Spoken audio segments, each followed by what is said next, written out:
Today's deck tech is for all those puny wimps out there looking to get absolutely shredded with power. Bess Swole Nourisher looks to take a bunch of unassuming 1/1s and turn them into the giga chads they were always meant to be, with protein powder, creatine, and funk music. No agony, no braggany. Am I right? Bess Soul Nourisher is a 3-mana, 1 generic, 1 green, and 1 white, 1/1 legendary creature human citizen that says, whenever one or more creatures with base power and toughness 1/1 enter the battlefield under your control, put a +1/+1 counter on Bess Soul Nourisher. And whenever Bess attacks, each other creature you control with base power and toughness 1/1 get +X/+X until end of turn, where X is the number of +1/+1 counters on Bess. This deck is as straightforward as you can be. Play Bess, play tiny little guys, attack and make them 1/1s the most dangerous threats on the board. But of course, this would rely on our commander quite a bit, so fear not, I've tucked a couple backup plans into the deck to guarantee if Bess gets a hernia from carrying the deck too much, her being removed one too many times, the deck can still pull out a W. Starting with the creatures, we are going to get absolutely ripped. Arbor Elf, Avacyn's Pilgrim, Llanowar Elves, and Elvish Mystic are mana dorks that also can double as beaters once the deck's game plan is online. Drillworks Mole both is a 1/1 to get beefed up, but can also help add counters to our commander even after entering the battlefield. Hazda Marshal, when attacking with others, drops a 1/1 which can trigger our commander, and the token has lifelink, so a useful blocker or a way to get back into the game. Healer's Hawk has both flying and lifelink, and with how many counters Bess can get in no time, this hawk can become a rock. Get it? Like a rock, and a rock like the bird. Yeah, you get it. Olenbach Escort can be sacrificed to save our commander and grant lifelink if we need it. Sergovian Angel is a fantastic card, being both a flying with vigilance, keeps us protected in the air, but can also be an absolute unit swinging over our opponent's heads for massive damage. Selfless Savior, just the best boy with no abilities whatsoever. Worm's Crossing Patrol has Myriad, so making other 1/1s during combat, which is what you want to be doing. Conclave Mentor doubles up our counters being placed on our creatures. Gala Greeters, a Swiss Army knife of a creature, from making mana, giving itself counters, to gaining us life in a pinch. It does it all. Grateful Apparition has evasion and lets us proliferate, adding to Bess's power or boosting other creatures with counters. Luminarch Aspirant benefits us twice because not only is it a 1/1, it also gives us a +1/+1 counter at the beginning of combat, which once we get some hardened scales effects going, can become very powerful. Aven Sunstriker becomes a threat with little effort, having both flying and double strike. Kadra, Caller of the Small, doubles our tokens with 1/1 rabbits, and if the bunny army gets big enough, Champion of Lambholt, though it probably won't help our commander out with its ability, but it will help all of our other creatures get through if our commander gets removed one too many times. Kami of Whispered Hopes gives us a budget hardened scales and a potentially huge mana dork. King Darien, I don't even know what number that is.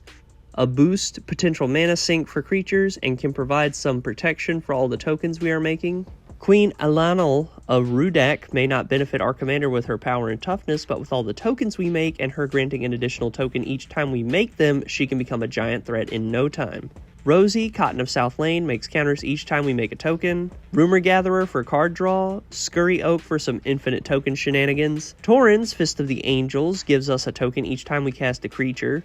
Wild Beastmaster takes our commander's boost and hands it out again to our other creatures. Ivy Lane Denizen for counters and combos. Sigil Captain turns our little 1/1s into 3/3s. Cultivator of Blades is another way to double up our commander's boost. Maha, Bredegard Protector, lets us put a 1/1 into play with each land drop, as does Spore Mound. And Primordial Sage for card draw when we cast our creatures. Sorceries. Sylvan Offering can make us a big creature and an army, or just 2 1/1s. Join the Dance has Flashback for making even more 1/1s. Rampant Growth, Cultivate, cut a deal for some card draw. Visions of Dominance can turn a couple counters on Bess into a massive punch from your new beefy 1/1s. Harmonize, Migration Path. Overwhelming Encounter is just a better overrun in this deck because we can get 2 +1/+1 counters, and if we crit, we can get 4 instead. Shamanic Revelation can draw us an insane amount of cards. Austere Command because sometimes you have to clear everything away. Camaraderie gives us some life gain and benefits us from all the tokens we make.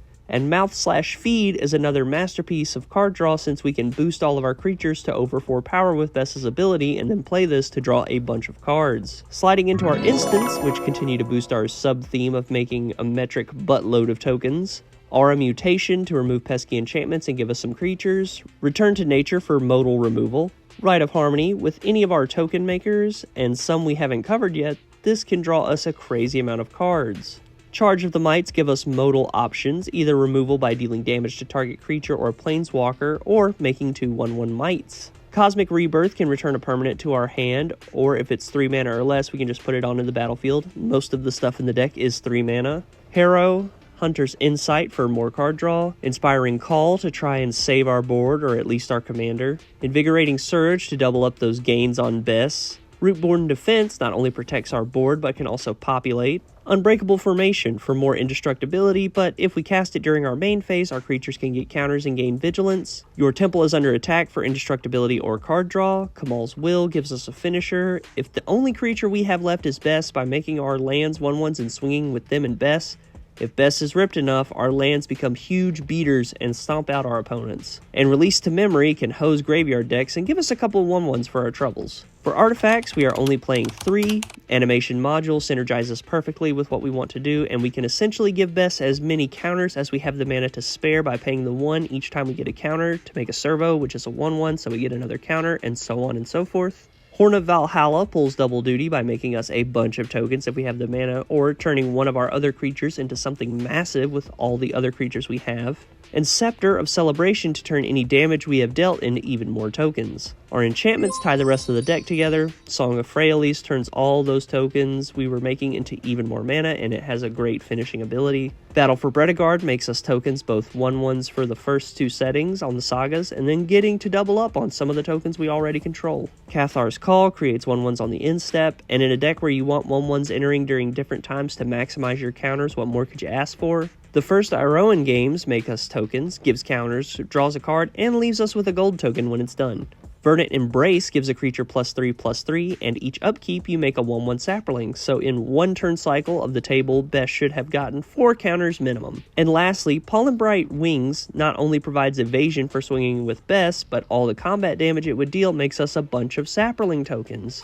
Lastly, the lands: Blighted Woodland, Cabaretti Courtyard, Canopy Vista, Command Tower, Myriad Landscape, Rogue's Passage, Selesnya Sanctuary, 14 Forest, and 10 Plains.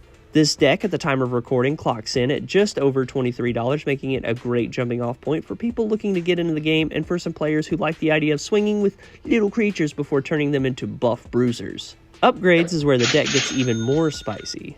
Life's Legacy, Soul's Majesty, Rishkar's Expertise, Return of the Wild Speaker, Momentous Fall, and Greater Good are all excellent card draw options, really taking advantage of the fact that most of your creatures are 1/1s, so artificially pumping them, then dumping them is all upside. Scoot Swarm gets out of hand even if you aren't in a dedicated landfall deck. Making 1/1s every time you drop a land is exactly what the deck wants to do. Allurin works wonders when combined with a Glimpse of Nature, Rite of Harmony, or any of the myriad ways you can play a creature and draw a card. Only 6 cards in the deck are over 3 CMC, so you could potentially vomit most of your creatures onto the board. Not to mention, this helps get around Summoning Sickness by playing Bess at the end of the person before you's turn. Then playing all the creatures, you could start your turn with Bess and some threats that need to be dealt with.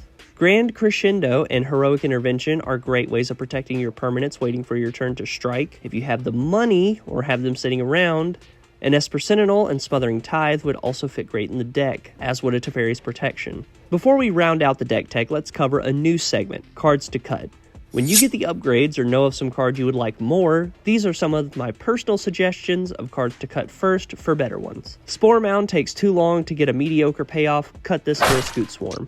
Primordial Sage is a great budget option, but if you have something for better card draw, take it and cut this card.